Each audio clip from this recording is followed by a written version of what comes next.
নমস্কাৰ, মই নীলোৎপল। আপোনালোক সকলোকে পুনৰবাৰ স্বাগতম জনাইছোঁ মোৰ ইউটিউব চেনেলৰ অন্য এটা ভিডিঅ'ৰ মাজলৈ। আৰু বন্ধুসকল গম পাইছে, কিছুদিনৰ আগতে SLPRB ৱেবছাইটটো বহুত ডাউন হৈ আছিল, খুলিব পৰা নাছিলোঁ, প্ৰায় 24 ঘণ্টামান অসুবিধা হৈ আছিল। হয়তো সেই কথাখিনি বহুতে গম পাইছিল বা মই ভিডিঅ' পাব্লিছ কৰিছিলোঁ। আৰু যেতিয়া নটিফিকেশ্যন বা এনেকুৱা ধৰণৰ ৰিক্ৰুটমেণ্টসমূহ যেতিয়া কাষ চাপি আহে, তেতিয়া SLPRB ৱেবছাইটটোত তেওঁলোকে কামসমূহ চলাই থাকে নটিছসমূহ পাব্লিছ কৰিবৰ কাৰণে।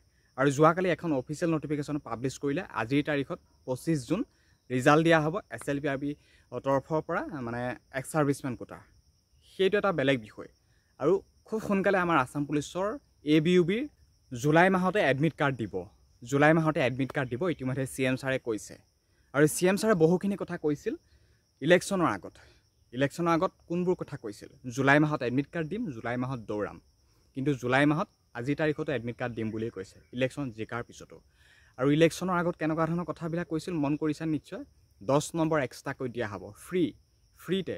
এই 10 নম্বৰ পাবৰ কাৰণে কোনো ধৰণৰ এক্সট্ৰা ডকুমেণ্টছৰ প্ৰয়োজন নালাগে, মানে এক্সট্ৰা ডকুমেণ্টছ নিবিচাৰে অসম চৰকাৰে, ফ্ৰীতে দিয়া হ'ব। আৰু সেই 10 নম্বৰটো এইসকল ব্যক্তিক দিয়া হ'ব যাৰ ঘৰত চৰকাৰী চাকৰি একেবাৰে নাই, তেওঁলোকক ফ্ৰীতে 10 নম্বৰ দিয়া হ'ব। কিন্তু সঁচাকৈ 10 নম্বৰটো দিবনে? আৰু ভেকেঞ্চি বহুত বৃদ্ধি কৰিম বুলি কৈছিল সেইখিনি সময়ত। ABUBত ভেকেঞ্চি বাঢ়ি গ'ল, কামাণ্ডোত ভেকেঞ্চি বঢ়াই দিলোঁ, সেইখিনি সময়ত কৈছিল। কিন্তু সঁচাকৈ দিব জানো? তেনেকুৱা ধৰণৰ কথাবিলাকে বহুত কেণ্ডিডেটৰ মনত খেলি মেলি সৃষ্টি কৰি আছে। যদি সঁচাকৈ 10 নম্বৰটো দিয়ে বহুত ভাল হ'ব। এছাম দুখীয়া শ্ৰেণীৰ লোকৰ কাৰণে বহুতেই ভাল হ'ব 10 নম্বৰটো দিলে।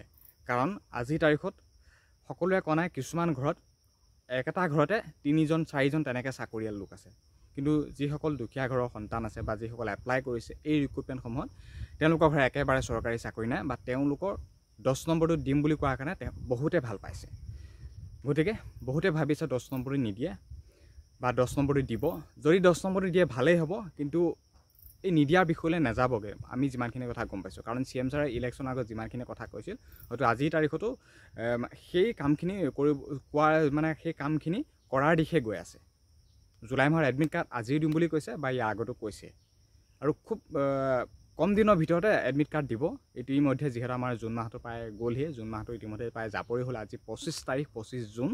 আৰু যেতিয়া আমি এপ্লাই কৰিছিলোঁ জুলাই মাহলৈ 6-7 মাহ আছে, জুলাই মাহলৈ 8-9 মাহ আছে, তেতিয়া আমি ভাবিছিলোঁ।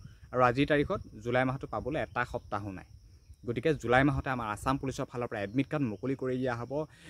কি কামাণ্ডো, কি SI, কি কনষ্টেবল বা কি চাফাই কৰ্মচাৰী যিমানখিনি আছে সকলোখিনি এডমিট কাৰ্ড মুকলি কৰি দিয়া হ'ব জুলাই মাহতে, CM ছাৰে কৈছে। আৰু সেই 10 নম্বৰটো যিমানখিনি কথা গম পাইছোঁ, 10 নম্বৰটো এইবাৰ দিব।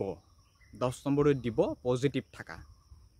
আৰু এতিয়া কথা হ'ল আমাৰ 15 আগষ্ট এটা ডেট দিয়া হৈছে। 15 আগষ্টলৈকে এমপ্লয়মেণ্ট এক্সচেঞ্জখন আমাক ৰেজিষ্ট্ৰেশ্যন কৰিবৰ কাৰণে ডেটটো দিয়া হৈছে। গতিকে এইটো হিচাপতে গম পোৱা যায় যে, বা সেই হিচাপটোতে গম পোৱা যায় যে 15 আগষ্টৰ পাছতে আমাৰ ৰিক্ৰুটমেণ্টসমূহ হ'ব। 15 আগষ্টৰ পাছতে আমাৰ ৰিক্ৰুটমেণ্টসমূহ আৰম্ভ হ'ব। ইতিমধ্যে বেলেগ এটা নিউজ চেনেলত কৈছিলোঁ যে পেণ্ডিংভাৱে আমাৰ বহুখিনি কাম কৰিবলৈ বাকী আছে। আমি সমস্যাটোৰ কাৰণে ৰিক্ৰুটমেণ্টৰ কথাই কোৱা নাই, বহুখিনি কাম কৰিবলৈ বাকী আছে। সেই সমস্যাখিনিৰ কাৰণে ছেপ্টেম্বৰ, আগষ্ট এইখিনি সময়ত যিহেতু ভাল হয় সমস্যাবিলাক, বতৰৰ সমস্যা ভাল হয়, আমি তেতিয়া সেই কামখিনি কৰিমগৈ। মানে 15 আগষ্টৰ পাছত, 15 আগষ্টৰ পাছলৈ আমাৰ ৰিক্ৰুটমেণ্টসমূহ হোৱাৰ চান্স খুবেই নিশ্চিত। আৰু জুলাই মাহত এডমিট কাৰ্ড দিব বুলি ইতিমধ্যে CM ছাৰে যিহেতু কৈছে, ডেট দিয়া মানে এডমিট কাৰ্ড। আৰু ইতিমধ্যে জুলাই মাহতে আছাম ফৰেষ্টৰ POP আছে বুলি কৈছোঁ, হয়তো সেইদিনাখন কিবা ভাল খবৰ দি দিব পাৰে। গতিকে ৱেইট কৰা, ভাল খবৰ নিশ্চয় আহিব।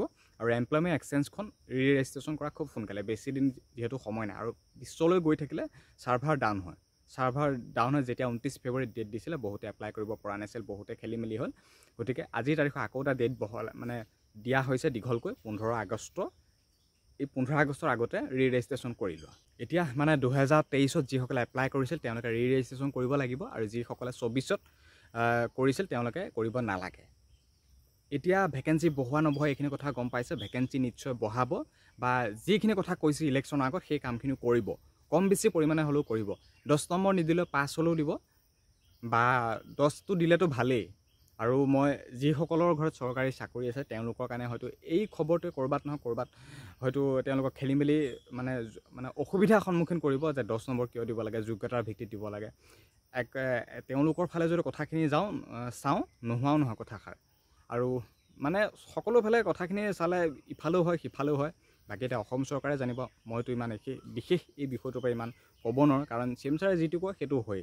বাকী তাৰ বেকগ্ৰাউণ্ডৰ যিমানখিনি মানুহ থাকে তেওঁলোকে মাতি কোনো লাভেই নাই, কাৰণ চি এম ছাৰ সন্মানীয় মুখ্যমন্ত্ৰী, তেওঁ দিনত যিমানখিনি ৰিক্ৰুটমেণ্ট ওলাইছে ইয়াৰ আগত কেতিয়াও ওলোৱা নাছিল।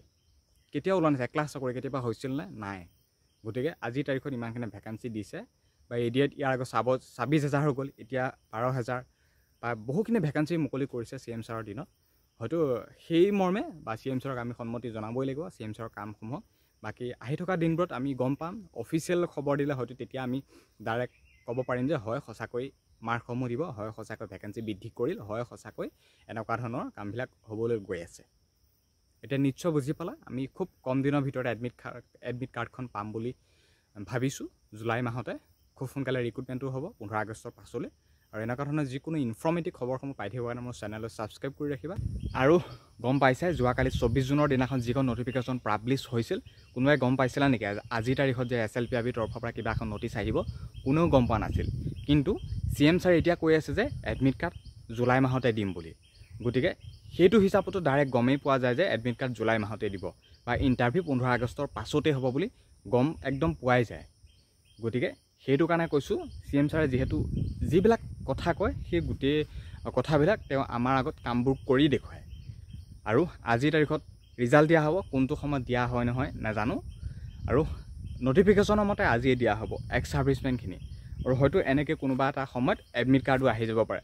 হয় জুলাই মাহ বুলি কৈছে, হয়তো জুলাই মাহৰ শেষলৈও যাব পাৰে বা প্ৰথম সপ্তাহতো আহিব পাৰে চি এম ছাৰে কোৱা মতে। আৰু এনেকুৱা ধৰণৰ যিকোনো ইনফৰ্মেটিভ খবৰসমূহ দি থাকিবলৈ মই যিমান পাৰোঁ সিমান চেষ্টা কৰিম। আৰু ভিডিঅ'টোৰ পৰা এইখিনিতে সামৰণি মাৰিছোঁ। ধন্যবাদ। জয় অসম।